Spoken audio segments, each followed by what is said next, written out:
Hello friends, ನಾನು ಶ್ರೀದೇವಿ ಮತ್ತೆ ನೀವು ನೋಡ್ತಾ ಇದ್ದೀರಾ ನಿಮ್ಮ ಫೇವರೇಟ್ ಚಾನೆಲ್ ಲೇಡೀಸ್ ಕ್ಲಬ್.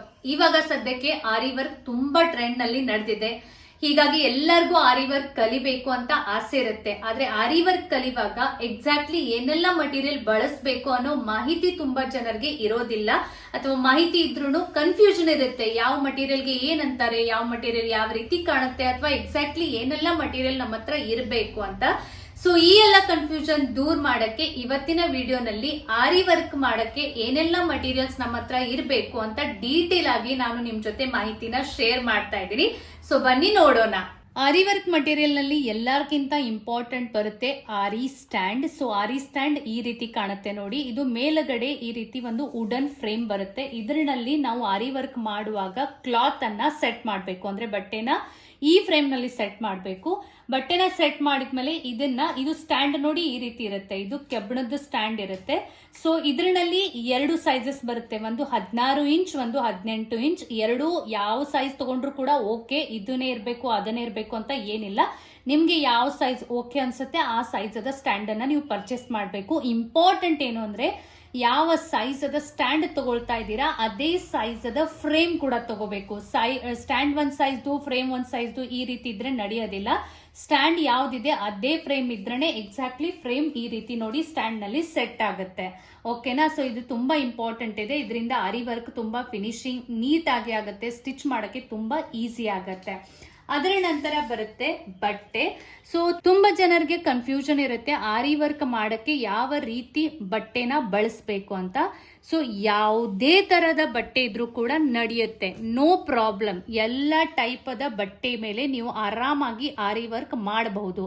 ಆದ್ರೆ ನೀವು ಬಿಗಿನರ್ ಇದ್ರೆ, ಫಸ್ಟ್ ಟೈಮ್ ಆರಿ ವರ್ಕ್ ಕಲಿತಾ ಇದ್ರೆ, ಪ್ರಾಕ್ಟೀಸ್ ಪರ್ಪಸ್, ಲರ್ನಿಂಗ್ ಪರ್ಪಸ್ ನೀವು ಈ ರೀತಿ ಒಂದು ಕಾಟನ್ ಬಟ್ಟೆನ ಬಳಸಿದ್ರೆ ನಿಮಗೆ ಪ್ರಾಕ್ಟೀಸ್ ಮಾಡಕ್ಕೆ ಅದು ತುಂಬಾ ಈಸಿ ಆಗತ್ತೆ. ಓಕೆನಾ? ಒಂದ್ಸರ್ತಿ ಪ್ರಾಕ್ಟೀಸ್ ಆದ್ರೆ, ಒಂದ್ಸರ್ತಿ ಕಲಿತ್ರೆ ಆಮೇಲೆ ಮುಗೀತು. ಯಾವ ತರದ ಬಟ್ಟೆ ಇದ್ರೂ ಕೂಡ ನೀವು ಅದ್ರ ಮೇಲೆ ಆರಿ ವರ್ಕ್ ಅನ್ನ ಮಾಡಬಹುದು. ಅದ್ರ ನಂತರ ಎಲ್ಲರಿಗಿಂತ ಇಂಪಾರ್ಟೆಂಟ್ ಬರುತ್ತೆ ನೀಡಲ್ಸ್. ಸೊ ಇದಕ್ಕೆ ಆರಿ ನೀಡಲ್ಸ್ ಅಂತ ಹೇಳ್ತಾರೆ. ಸೊ ಈ 1 by 1 ತೋರಿಸ್ತೀನಿ ನೋಡಿ.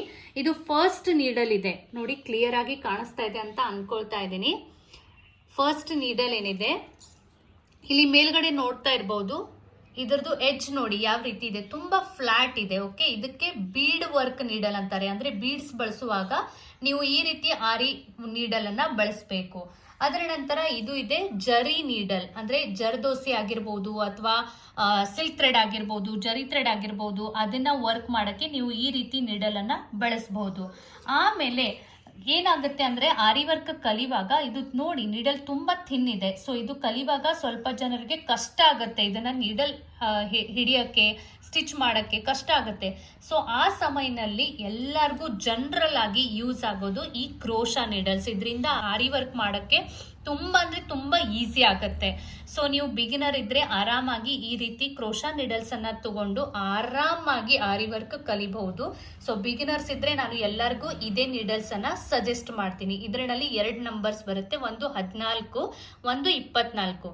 ಸೊ 14 ನಂಬರದ ನೀಡಲ್ ಏನಿದೆ ಇದು ಎಲ್ಲಾ ಪರ್ಪಸ್ ಯೂಸ್ ಆಗುತ್ತೆ. ಅಂದ್ರೆ ಸಿಲ್ಕ್ ಥ್ರೆಡ್ ವರ್ಕ್ ಆಗಿರ್ಬೋದು, ಅಥವಾ ಜರಿ ವರ್ಕ್ ಆಗಿರ್ಬೋದು, ಅಥವಾ ನಾರ್ಮಲ್ ನೀವು ಜರಿ ವರ್ಕ್ ಮಾಡ್ತೀನಿ, ಜರ್ದೋಸಿ ವರ್ಕ್ ಮಾಡ್ತೀನಿ, ಬೀಡ್ ವರ್ಕ್ ಮಾಡ್ತೀನಿ, ಎಲ್ಲದಕ್ಕೂ ಇದು ಯೂಸ್ ಆಗುತ್ತೆ. ಆದ್ರೆ ನಿಮ್ಮ ಬೀಡ್ಸ್ ತುಂಬಾ ಚಿಕ್ಕದಾಗಿ ಇದೆ, ಈ ನಿಡಲ್ ನಲ್ಲಿ ಬೀಡ್ಸ್ ಪಾಸ್ ಆಗ್ತಾ ಇಲ್ಲ ಅಂತ ಅಂದಾಗ ಈ 24 ನಂಬರದ ನಿಡಲ್ ಅನ್ನ ನೀವು ಬಳಸಬಹುದು. ಸೊ ಇದು ಆಯ್ತು ನಿಡಲ ಬಗ್ಗೆ ಮಾಹಿತಿ. ಅದರ ನಂತರ ನೋಡಿ ಜರದೋಸಿ. ಸೊ ಜರದೋಸಿ ಈ ರೀತಿ ಕಾಣುತ್ತೆ. ಇದು ಒಂಥರ ಪೈಪ್ ತರ ಇರುತ್ತೆ. ಇದರಲ್ಲಿ ತುಂಬಾ ಕಲರ್ಸ್ ಇದೆ. ನಾನು 2 ಕಲರ್ಸ್ ನಿಮ್ಗೆ ಇವಾಗ ತೋರಿಸ್ತಾ ಇದ್ದೀನಿ. ಒಂದು ಇದು ಗೋಲ್ಡನ್, ಒಂದು ಸಿಲ್ವರ್. ಜಾಸ್ತಿಯಾಗಿ ಗೋಲ್ಡನ್ ಕಲರ್ ಯೂಸ್ ಆಗುತ್ತೆ. ಆದ್ರೆ ನಿಮ್ಗೆ ಕಲರ್ಫುಲ್ ಬೇಕು ಅಂದ್ರೆ ಮಾರ್ಕೆಟ್ ನಲ್ಲಿ ಜರ್ದೋಸಿನಲ್ಲಿ ತುಂಬಾ ಕಲರ್ಸ್ ಅವೈಲೇಬಲ್ ಇದೆ. ಸೊ ನಿಮ್ಗೆ ಯಾವ ಕಲರ್ ಬೇಕು ಆ ಕಲರ್ ಅನ್ನ ನೀವು ತಗೋಬಹುದು. ಅದರ ನಂತರ ಬರುತ್ತೆ ಈ ರೀತಿ ಚಿಕ್ಕ ಚಿಕ್ಕ ನೀಡಲ್ಸ್. ಸೊ ಯಾವ್ದಾದ್ರು ತುಂಬಾ ಡೆಲಿಕೇಟ್ ವರ್ಕ್ ಮಾಡಕ್ಕೆ ಈ ರೀತಿ ನೀಡಲ್ಸ್ ಯೂಸ್ ಆಗುತ್ತೆ. ಸೊ ಇದೇನ್ ಜಾಸ್ತಿ ಯೂಸ್ ಆಗೋದಿಲ್ಲ, ಬಟ್ ನಿಮ್ ಹತ್ರ ಇದ್ರೆ ಒಳ್ಳೇದು. ಓಕೆನಾ? ಅದರ ನಂತರ ಬರುತ್ತೆ ನೋಡಿ ಬೀಡ್ಸ್. ಸೊ ಬೀಡ್ಸ್ ನಲ್ಲಿ ನೋಡಿ ತುಂಬಾ ವೆರೈಟಿ ಇದೆ. ಇದಕ್ಕೆ ಇದು ಜಾಸ್ತಿ ಆಗಿ ಆರಿ ವರ್ಕ್ ನಲ್ಲಿ ಜಾಸ್ತಿ ಫೇಮಸ್ ಇರೋದು ಈ ಬೀಡ್. ಇದಕ್ಕೆ ಶುಗರ್ ಬೀಡ್ಸ್ ಅಂತ ಕರೀತಾರೆ. ಸೊ ನೋಡಿ, ಇದು ಈ ರೀತಿ ಚಿಕ್ಕ ಬೀಡ್ಸ್ ಇರುತ್ತೆ, ಅದಕ್ಕೇನೆ ಇದಕ್ಕೆ ಶುಗರ್ ಬೀಡ್ಸ್ ಅಂತ ಹೇಳ್ತಾರೆ. ಆದ್ಮೇಲೆ ಈ ರೀತಿ ನೋಡಿ, ಇದು 5mm, 3mm, 2mm ಈ ರೀತಿ ಎಲ್ಲ ಬೀಡ್ಸ್ ಬರುತ್ತೆ. ಸೊ ಇದರಲ್ಲಿ ಕೂಡ ತುಂಬಾ ವೆರೈಟೀಸ್ ಇದೆ, ಕಲರ್ಸ್ ಇದೆ. ಸೊ ಇದರಲ್ಲಿ ಕೂಡ ನಿಮ್ಗೆ ಯಾವ ರೀತಿ ನೀವು ಡಿಸೈನ್ ಹಾಕ್ತಾ ಇದ್ದೀರಾ ಆ ರೀತಿ ಮಟೀರಿಯಲ್ ಅನ್ನ ಚೂಸ್ ಮಾಡ್ಕೋಬಹುದು. ಅದರ ನಂತರ ಬರುತ್ತೆ ಇದು ಸಿಕ್ವೆನ್ಸ್. ಸೊ ಈ ರೀತಿ ನೋಡಿ, ಫ್ಲಾಟ್ ಇರುತ್ತೆ, ಇದಕ್ಕೆ ಸಿಕ್ವೆನ್ಸ್ ಅಂತ ಹೇಳ್ತಾರೆ. ನಡು ಈ ರೀತಿ ಹೋಲ್ ಇರುತ್ತೆ. ಆಮೇಲೆ ಇದರಲ್ಲಿ ಕೂಡ ಕಲರ್ಸ್ ಅವೈಲೇಬಲ್ ಇದೆ. ನಾನು ಸ್ಯಾಂಪಲ್ ಅಂತ ಒಂದು ಗೋಲ್ಡನ್ ಕಲರ್ ತೋರಿಸ್ತಾ ಇದ್ದೀನಿ, ಬಟ್ ಇದರಲ್ಲಿ ಯಾವ ಕಲರ್ ಬೇಕು ಆ ಕಲರ್ ನೀವು ತಗೋಬಹುದು. ಅದರ ನಂತರ ಬರುತ್ತೆ ಸ್ಟೋನ್ ಚೈನ್. ಇದರಲ್ಲಿ 3 ಸೈಜಸ್ ಬರುತ್ತೆ, ಲಾರ್ಜ್, ಮೀಡಿಯಂ ಮತ್ತೆ ಸ್ಮಾಲ್ ಸೈಜ್. ಸೊ ನಿಮ್ಗೆ ಯಾವ ಸೈಜ್ ಬೇಕು ಆ ಸೈಜ್ ನೀವು ಯೂಸ್ ಮಾಡಬಹುದು. ಜಾಸ್ತಿ ಮೀಡಿಯಂ ಸೈಜ್ ಯೂಸ್ ಆಗುತ್ತೆ. ಆಮೇಲೆ ಬರುತ್ತೆ ಇದಕ್ಕೆ ಟ್ಯೂಬ್ ಬೀಡ್ಸ್ ಅಥವಾ ಕಟ್ ಬೀಡ್ಸ್ ಅಂತ ಹೇಳ್ತಾರೆ. ಅಂದ್ರೆ ಪೈಪ್ ನಲ್ಲಿ ಸ್ವಲ್ಪ ಕಟ್ ತರ ಇರುತ್ತೆ ನೋಡಿ, ಚಿಕ್ಕ ಟ್ಯೂಬ್ ತರ ಇರುತ್ತೆ. ಸೊ ಇದರಲ್ಲಿ ಕೂಡ ಕಲರ್ಸ್ ಅವೈಲೇಬಲ್ ಇದೆ. ಸೊ ನಿಮ್ಗೆ ಯಾವ ಕಲರ್ ಬೇಕು ಆ ಕಲರ್ ನೀವು ತಗೋಬಹುದು. ಅದರ ನಂತರ ಬರುತ್ತೆ ಈ ರೀತಿ ಕುಂದನ್ಸ್. ಸೊ ಕುಂದನ್ಸ್ ಅಂದ್ರೆ ಈ ರೀತಿ ನೋಡಿ, ಲೀಫ್ ಶೇಪ್ ನಲ್ಲಿ, ರೌಂಡ್ ಶೇಪ್ ನಲ್ಲಿ ಈ ರೀತಿ ಇರುತ್ತೆ. ಇದರಲ್ಲಿ ಕೂಡ ತುಂಬಾ ಕಲರ್ಸ್ ಅವೈಲೇಬಲ್ ಇದೆ, ಶೇಪ್ಸ್ ಅವೈಲೇಬಲ್ ಇದೆ. ನಿಮ್ಗೆ ಯಾವ ರೀತಿ ಬೇಕು ಆ ರೀತಿ ನೀವು ತಗೋಬಹುದು. ಇದರಲ್ಲಿ ವಿತ್ ಹೋಲ್ಸ್ ಮತ್ತೆ ವಿದೌಟ್ ಹೋಲ್ಸ್. ಅಂದ್ರೆ ಇದರಲ್ಲಿ ನೋಡಬಹುದು ರೌಂಡ್ ನಲ್ಲಿ ಇಲ್ಲಿ ಹೋಲ್ಸ್ ಕಾಣಿಸ್ತಾ ಇದೆ ನೋಡಿ ನಿಮ್ಗೆ ಈ ಕಡೆ, ಬಟ್ ಲೀಫ್ ಶೇಪ್ ನಲ್ಲಿ ನಿಮ್ಗೆ ಎಲ್ಲಿ ಕೂಡ ಹೋಲ್ಸ್ ಕಾಣಿಸ್ತಾ ಇಲ್ಲ. ಸೊ 2 ತರಹದ ಯೂಸ್ ಆಗುತ್ತೆ. ನಿಮ್ಗೆ ಯಾವ್ದು ಬೇಕು ಅದನ್ನ ನೀವು ಬಳಸಬಹುದು. ಅದರ ನಂತರ ಬರುತ್ತೆ ಮಿರರ್. ಸೊ ಮಿರರ್ಸ್ ನೋಡಿ, ಇದು ಚಿಕ್ಕದಾಗಿ ಸ್ಕ್ವೇರ್ ಮಿರರ್ ಇದೆ, ಮತ್ತೆ ಇದು ರೌಂಡ್ ಮಿರರ್ ಇದೆ. ಸೊ ಎಕ್ಸಾಕ್ಟ್ಲಿ ಇದು ಗ್ಲಾಸ್ ಟೈಪ್ ನಲ್ಲಿ ಸಿಗುತ್ತೆ ಅಥವಾ ಈ ರೀತಿ ಪ್ಲಾಸ್ಟಿಕ್ ಮಟೀರಿಯಲ್ ನಲ್ಲಿ ಕೂಡ ಸಿಗುತ್ತೆ. ಸೊ ಇದರಲ್ಲಿ ಕೂಡ ಸೈಜಸ್ ಅವೈಲೇಬಲ್ ಇದೆ. ಚಿಕ್ಕ ಸೈಜ್ ಬೇಕು ಅಂದ್ರೆ ಚಿಕ್ಕ ಸೈಜ್ ಸಿಗುತ್ತೆ, ದೊಡ್ಡ ಸೈಜ್ ಬೇಕು ಅಂದ್ರೆ ದೊಡ್ಡ ಸೈಜ್ ಕೂಡ ಸಿಗುತ್ತೆ. ಸೊ ಅದನ್ನ ನೀವು ಬಳಸಬೇಕು. ಅದರ ನಂತರ ಬರುತ್ತೆ ಕಾಯಿನ್ ವರ್ಕ್ ಮಾಡಕ್ಕೆ ಈ ರೀತಿ ಲಕ್ಷ್ಮಿ ಕಾಯಿನ್ಸ್. ಸೊ ಕಾಯಿನ್ಸ್ ಈ ರೀತಿ ಕಾಣುತ್ತೆ. ಇದರಲ್ಲಿ ಕೂಡ ಸೈಜಸ್ ಇದೆ. ಇದು ನಾನು ಈಗ ತೋರಿಸ್ತಾ ಇರೋದು ಚಿಕ್ಕ ಸೈಜ್ ಇದೆ. ಇದರಲ್ಲಿ ದೊಡ್ಡ ಸೈಜ್ ಬೇಕು, ಪೆಂಡೆಂಟ್ ವರ್ಕ್ ಅದೆಲ್ಲ ಮಾಡಬೇಕು ಅಂತ ಅಂದಾಗ ನೀವು ದೊಡ್ಡ ಸೈಜ್ ಅದ ಕಾಯಿನ್ಸ್ ಅನ್ನ ಬಳಸಬಹುದು. ಅದರ ನಂತರ ಬರುತ್ತೆ ಇದು ಟ್ರೆಸ್ಸಿಂಗ್ ಪೌಡರ್. ಸೊ ನಾವು ಯಾವುದೇ ಡಿಸೈನ್ ಮಾಡಬೇಕು ಅಂದ್ರೆ ಫಸ್ಟ್ ಡಿಸೈನ್ ಅನ್ನ ಟ್ರೆಸ್ ಮಾಡಬೇಕು. ಆ ಟ್ರೆಸ್ ಮಾಡಕ್ಕೆ ಈ ರೀತಿ ಪೌಡರ್ ಅನ್ನ ಯೂಸ್ ಮಾಡ್ತಾರೆ. ಇದಕ್ಕೆ ಟ್ರೆಸ್ಸಿಂಗ್ ಪೌಡರ್ ಅಂತ ಹೇಳ್ತಾರೆ. ಆಮೇಲೆ ಬರುತ್ತೆ ಈ ರೀತಿ ಥ್ರೆಡ್. ಇದಕ್ಕೆ ಲೋಡಿಂಗ್ ಸ್ಟಿಚ್ ಮಾಡಕ್ಕೆ ತುಂಬಾ ಯೂಸ್ ಆಗುತ್ತೆ ಇದು.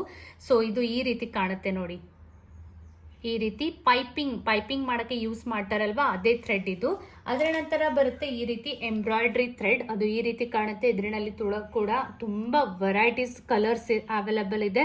ಸೊ ನಿಮ್ಗೆ ಯಾವ ಕಲರ್ ಬೇಕು ಆ ಕಲರ್ ನೀವು ಯೂಸ್ ಮಾಡಬಹುದು. ಅದರ ನಂತರ ಎಲ್ಲರಿಗಿಂತ ಇಂಪಾರ್ಟೆಂಟ್ ಬರುತ್ತೆ ಥ್ರೆಡ್ ವರ್ಕ್ ಮಾಡಕ್ಕೆ ಸಿಲ್ಕ್ ಥ್ರೆಡ್.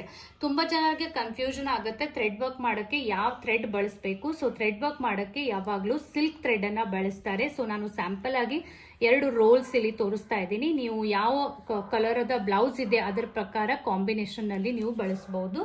ಅದರ ನಂತರ ಬರುತ್ತೆ ಎಲ್ಲರಿಗಿಂತ ಮೋಸ್ಟ್ ಇಂಪಾರ್ಟೆಂಟ್ ಜರಿ ಥ್ರೆಡ್. ಇದಕ್ಕೆ ಜರಿ ಥ್ರೆಡ್ ಅಂತ ಹೇಳ್ತಾರೆ. ಫಸ್ಟ್ ಟೈಮ್ ನೀವು ಆರಿ ವರ್ಕ್ ಕಲಿಬೇಕು ಅಂದ್ರೆ ಇದೇ ಥ್ರೆಡ್ ದಿಂದ ಆರಿ ವರ್ಕ್ ಅನ್ನ ಕಲೀಲಿಕ್ಕೆ ಶುರು ಮಾಡಬೇಕು. ಸೊ ಎಲ್ಲರಿಗಿಂತ ಜಾಸ್ತಿ ನಮ್ಗೆ ಆರಿ ವರ್ಕ್ ನಲ್ಲಿ ಈ ಮಟೀರಿಯಲ್ ಯೂಸ್ ಆಗುತ್ತೆ. ಇದಕ್ಕೆ ಜರಿ ಥ್ರೆಡ್ ಅಂತ ಹೇಳ್ತಾರೆ. ಇದು ಈ ರೀತಿ ಕಾಣುತ್ತೆ. ಆಮೇಲೆ ಬರುತ್ತೆ ಒಂದು ಮಷಿನ್ ಥ್ರೆಡ್. ನಾವು ನಾರ್ಮಲ್ ಸ್ಟಿಚಿಂಗ್ ಮಾಡ್ತೀವಲ್ವಾ, ಕಾಟನ್ ಥ್ರೆಡ್, ಅದೇ ಇದು ಮಷಿನ್ ಥ್ರೆಡ್. ಸೊ ಇದು ಕೂಡ ನಿಮ್ಗೆ ಯಾವ ಕಲರ್ ಬೇಕು ಆ ಕಲರ್ ಅದ ನೀವು ಬಳಸಬಹುದು. ಅದರ ನಂತರ ಬರುತ್ತೆ ಇದು ಫ್ಯಾಬ್ರಿಕ್ ಗ್ಲೂ.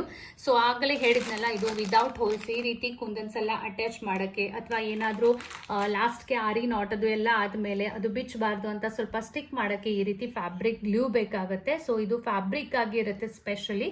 ಸೊ ಇದು ತುಂಬಾ ಇಂಪಾರ್ಟೆಂಟ್ ಇದೆ. ಅದರ ನಂತರ ಬರುತ್ತೆ ಈ ರೀತಿ ಒಂದು ಚಿಕ್ಕ ಕಟರ್. ಬಿಕಾಸ್ ಇದು ತುಂಬಾ ಡೆಲಿಕೇಟ್ ವರ್ಕ್ ಇರುತ್ತೆ. ದೊಡ್ಡ ಕಟರ್ ಎಲ್ಲ ತಗೊಂಡ್ರೆ ಅದು ಕಂಫರ್ಟೇಬಲ್ ಆಗೋದಿಲ್ಲ. ಸೊ ಆರಿ ವರ್ಕ್ ಮಾಡಕ್ಕೆ ಈ ಕಟರ್ ತುಂಬಾ ಹೆಲ್ಪ್ಫುಲ್ ಇದೆ. ಸೊ ಈ ರೀತಿ ಒಂದು ಚಿಕ್ಕ ಕಟರ್ ನಿಮ್ಮ ಹತ್ರ ಇರಲೇಬೇಕು.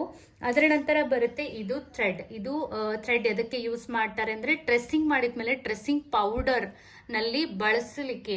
ಅದು ಡಿಸೈನ್ ಚೆನ್ನಾಗಿ ನೀಟಾಗಿ ನಮ್ಗೆ ಬರಬೇಕು, ಅದರ ಪ್ರಿಂಟ್ ಚೆನ್ನಾಗಿ ಬರಬೇಕು ಅಂದ್ರೆ ಈ ರೀತಿ ಥ್ರೆಡ್ ಅನ್ನ ಬಳಸ್ತಾರೆ. ಸೊ ಈ ರೀತಿ ಥ್ರೆಡ್ ಕೂಡ ನಮ್ಮ ಹತ್ರ ಇರಬೇಕು. ಆಮೇಲೆ ಟ್ರೆಸ್ ಮಾಡಕ್ಕೆ ಎಲ್ಲರಿಗಿಂತ ಇಂಪಾರ್ಟೆಂಟ್ ಟ್ರೆಸ್ಸಿಂಗ್ ಪೇಪರ್.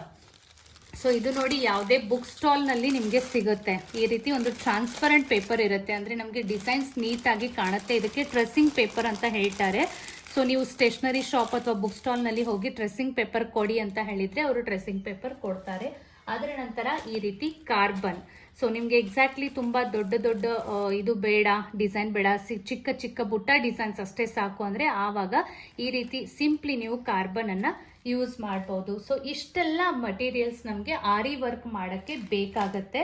ಸೊ ನಿಮಗೆ ಈ ವಿಡಿಯೋ ತುಂಬ ಯೂಸ್ಫುಲ್ ಆಗಿದೆ ಅಂತ ಅಂದ್ಕೊಳ್ತಾ ಇದ್ದೀನಿ. ಯಾರಿಗೆ ಏನೆಲ್ಲ ಕನ್ಫ್ಯೂಷನ್ ಇತ್ತು ಮಟೀರಿಯಲ್ ಬಗ್ಗೆ ಅದು ದೂರ ಆಗಿದೆ ಅಂತ ಅಂದ್ಕೊಳ್ತಾ ಇದ್ದೀನಿ. ಆದಷ್ಟು ಜಾಸ್ತಿ ಈ ವಿಡಿಯೋನ ಶೇರ್ ಮಾಡಿ. ಹಾಗೆ ನಮ್ಮ ಚಾನೆಲ್ ವತಿಯಿಂದ ಆರಿ ವರ್ಕ್ ನಿಮ್ಗೆ ಏನಾದರೂ ನೀಟಾಗಿ ಕಲಿಬೇಕು, ಎಲ್ಲ ಥರ ಸ್ಟಿಚಸ್ ಕಲಿಬೇಕು ಅಂತ ಆಸೆ ಇದ್ರೆ ನಮ್ಮ ಚಾನಲ್ ವತಿಯಿಂದ ಆನ್ಲೈನ್ ಕ್ಲಾಸ್ ನಡೀತಾ ಇದೆ ಆರಿ ವರ್ಕ್ದು. ನಾನು ಸ್ಕ್ರೀನ್ ಮೇಲೆ ಒಂದು ನಂಬರ್ ಕೊಟ್ಟಿದ್ದೀನಿ, ಆ ನಂಬರ್ಗೆ ನೀವು ವಾಟ್ಸಪ್ ಮೆಸೇಜ್ ಮಾಡಿ ಕ್ಲಾಸ್ ಬಗ್ಗೆ ಹೆಚ್ಚಿನ ಮಾಹಿತಿನ ಪಡಿಬಹುದು. ಮತ್ತೆ ಸಿಗ್ತೀನಿ ನೆಕ್ಸ್ಟ್ ವಿಡಿಯೋನಲ್ಲಿ. ಬಾಯ್ ಬಾಯ್.